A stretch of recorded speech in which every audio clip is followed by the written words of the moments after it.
Bonsoir et bienvenue dans Une minute un livre. Je vous parle ce soir de ce roman, Les oiseaux sous la glace, de Casca Brilla, aux éditions Le Cartagena 2025, et donc un roman traduit par Stéphanie Lux. Donc un roman vraiment surprenant, et moi qui apprécie être décontenancé, en tout cas je suis servi. Alors c'est un roman dit un coming of age, c'est-à-dire qui convoque les codes du roman à suspense et du fantastique. Alors ici on suit un groupe de jeunes, leur vie perso, leur vie scolaire, leur vie en dehors de l'école, leurs idéaux, leurs amours, leurs amitiés, etc. Et ce qui frappe notamment, c'est le rapport du groupe à la littérature, à la poésie notamment. Et les références littéraires sont finalement comme un membre indispensable du groupe, et tout passe par la littérature, y compris en tout cas les ruptures. Dans la mesure où les classiques, justement, on le sait, permettent de transmettre des idées, un regard sur le contexte en question, il n'est finalement pas surprenant que cet usage se retrouve ici.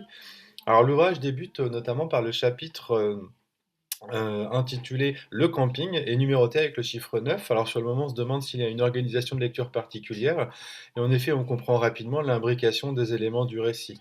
Alors l'histoire ne se limite évidemment pas au quotidien de cette équipe. On suit notamment aussi la relation proche entre Iga et sa prof, les jalousies induites, etc.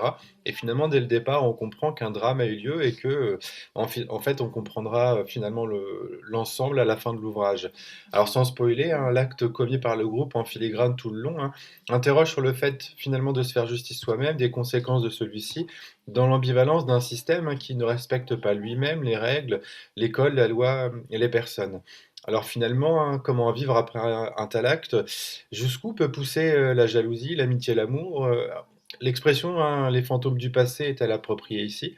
Donc en fait, on a vraiment ici un roman sur l'adolescence, les relations humaines, la société, ou encore la mémoire traumatique. Et le titre alors, ben, c'est une métaphore centrale, des oiseaux vivant sous la glace, comme des ados. Ben, en fait, les personnages est le même, vivant, vivante, mais prisonnier, prisonnière finalement, de ce qui ne peut ni finalement se dire, ni s'effacer d'ailleurs. Voilà, je vous souhaite en tout cas une belle lecture, une bonne découverte, un roman vraiment surprenant. Voilà, je vous invite en tout cas à découvrir rapidement. Allez, bonne lecture, à bientôt.